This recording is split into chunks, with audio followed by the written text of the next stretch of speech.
एक बड़ी पुरानी कहावत है, कहते हैं अंगिया फटी क्या देखे, बेटी तो दौराले की। पास में चाहे कुछ भी ना हो, लेकिन अकड़ में जरूर रहना है। यूक्रेन के बाद अब पोलैंड को क्या सूझी है और रूस ने कर दिया है पोलैंड पर बड़ा ऐलान। क्या यूक्रेन के बाद अब अगला हमला पोलैंड पर करने वाला है रूस? जानेंगे जियोपॉलिटिक्स में क्या कुछ चल रहा है। एक बड़ा गेम यहाँ पर पुतिन ने खेला है। ये गेम क्या दोस्त को बचाने के लिए खेला है या पोलैंड को हथियाने के लिए खेला है? जानेंगे क्या है मामला। पर इन सब के बीच में पाकिस्तान के लिए सबसे बड़ा झटका दे दिया चाइना के उग्रवादियों ने और ईस्ट तुर्कमेनिस्तान के नेताओं ने। जानेंगे जियोपॉलिटिक्स में क्या कुछ चल रहा है। आइए जानते हैं इन खबरों को विस्तार से। ये जो जगह देख रहे हैं पोलैंड, और पोलैंड की सीमा किससे लगती है? पोलैंड की सीमा लगती है बेलारूस से। और बेलारूस कौन है? बेलारूस रूस का पक्का वाला लंगोटिया यार है। पुतिन और बेलारूस के जो तानाशाह हैं, चड्डी बड्डी हैं, एकदम से आपको एक दूसरे के लिए जान हाजिर करते हुए दिखेंगे। और चड्डी बड्डी रूस यूक्रेन की युद्ध में भी एक साथ दिखे। अब जरा देखिए, अचानक से पुतिन ने ये कह दिया है कि भैया पोलैंड तुमको ना स्टालिन ने गिफ्ट किया था, तुम्हारे पास जो कुछ इलाके हैं वो हमारे पुराने नेता स्टालिन ने गिफ्ट किया था जो कभी राष्ट्रपति थे, इसलिए अब समय आ गया है कि तुम्हारे से वो गिफ्ट वापस लेना है। वार्सा में जो हमारे दोस्त हैं वो भूल गए हैं, हम उन्हें याद दिलाएंगे कि भैया तुम्हारा बहुत सारा इलाका हमारा है। अब ये अचानक से यूक्रेन से सुई घूमकर पोलैंड की तरफ क्यों जा रही है, तो आपको बता दें इसके पीछे भी कारण है। बेलारूस में पहुंच गए हैं प्रिगोजिन, यानी कि वैगनर के चीफ। और न सिर्फ यहाँ पहुंच गए, बल्कि कहा जा रहा है कि यहाँ पर युद्धाभ्यास हो रहा है। पोलैंड के लोग कह रहे हैं कि बॉर्डर के करीब गोलीबारी हो रही है, हेलीकॉप्टर की आवाज हो रही है। पोलैंड के लोगों का कहना है कि जानबूझकर बुलाया है प्रिगोजिन को, और प्रिगोजिन के साथ साथ जो पूरी सेना को उठाकर रूस ने एक पूरा घटनाक्रम किया। और इस घटनाक्रम के बाद रूस ने भेज दिया वैगनर चीफ और वैगनर के सेना को बेलारूस। ये एक साजिश थी, क्योंकि बेलारूस से पोलैंड की सीमा लगती है और पोलैंड पर हमला करना चाहता है रूस, ये पोलैंड का कहना है। अब यहाँ पर पुतिन का नजरिया क्या है, तो आपको बता दें पुतिन का नजरिया अलग है। पुतिन का ये कहना है कि पोलैंड बेलारूस के ऊपर हमला करना चाहता है और बेलारूस मेरा दोस्त है, बेलारूस पर अगर कुछ भी होता है तो हम फिर यहाँ पर जवाब देंगे।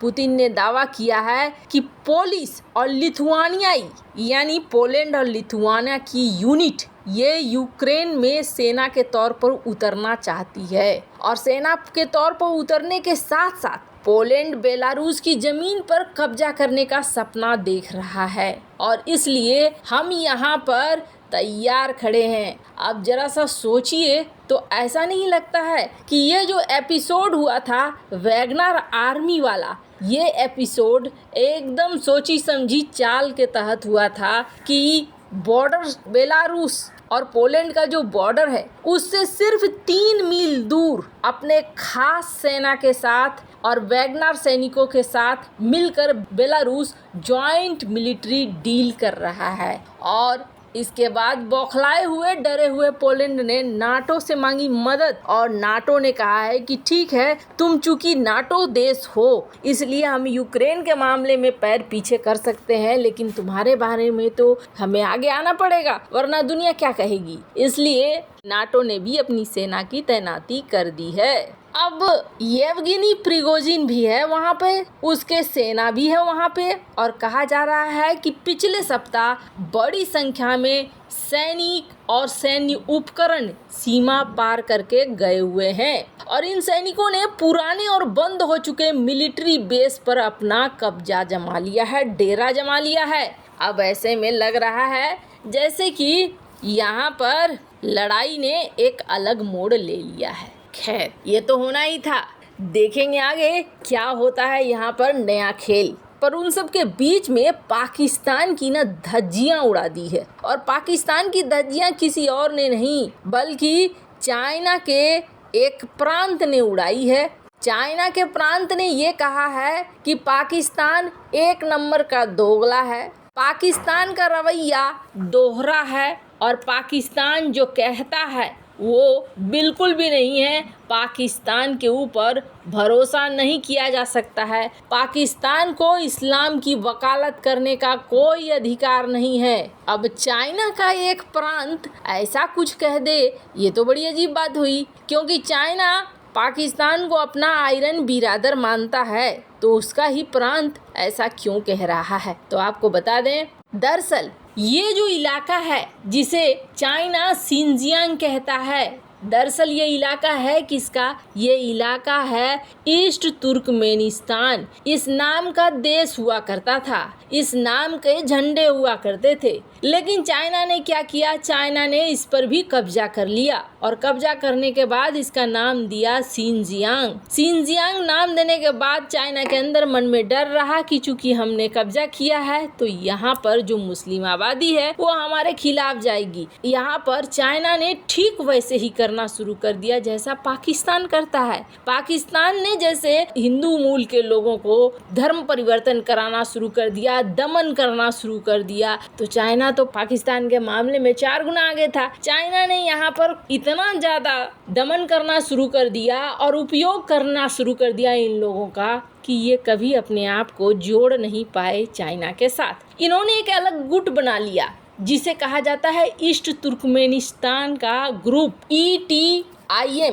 और चाइना को टेंशन होने लगी। चाइना को इसलिए टेंशन होने लगी क्योंकि ये जो ईस्ट तुर्कमेनिस्तान इस्लामिक मूवमेंट था, ये एक आतंकवादी संगठन की तरह काम करने लगा। अब 2020 में जब ट्रंप का शासन था तो ट्रंप ने एक तड़का मारा, और ट्रंप ने क्या किया? East Turkmenistan Islamic movement ETIM जो पहले आतंकी के लिस्ट में आता था उसे हटा दिया, इसे टेरर ऑर्गेनाइजेशन से हटा दिया कि जी नहीं, ये टेरर ऑर्गेनाइजेशन नहीं है। और इसके बाद चाइना के लिए और बड़ी टेंशन हो गई। अब तो ये आतंकवादी समूह नहीं रह गया।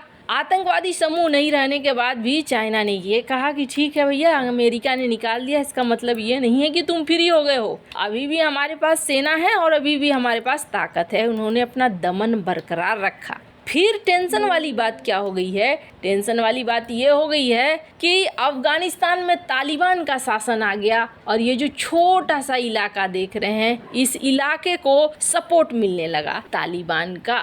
स्क्रीन पर आप देख सकते हैं चाइना भागा भागा पहुंचा अफगानिस्तान के पास, और उसने कहा कि भैया कंट्रोल करो, हमें मदद करो, और ऐसा मत करो कि हमारे विद्रोही ग्रुपों को मदद दो। अब ईस्ट तुर्कमेनिस्तान के जो लीडर हैं उनका कहना ये है कि सबसे दोगला यहाँ पर पाकिस्तान है। पाकिस्तान चाइना के इशारे पर काम करता है। पाकिस्तान ने कभी हमारे लिए कोई वकालत नहीं की। पाकिस्तान झूठ मूठ का कहता रहता है कि वो मुसलमानों का हिमायती है। कैसे पाकिस्तान के ऊपर आरोप लगाया तुर्कमेनिस्तान ने। खैर, आपको क्या लगता है? ईस्ट तुर्कमेनिस्तान बिल्कुल सही कह रहा है या नहीं? कमेंट कर अपनी राय जरूर बताएं। जल्द मिलते हैं अगले वीडियो में नई खबर के साथ।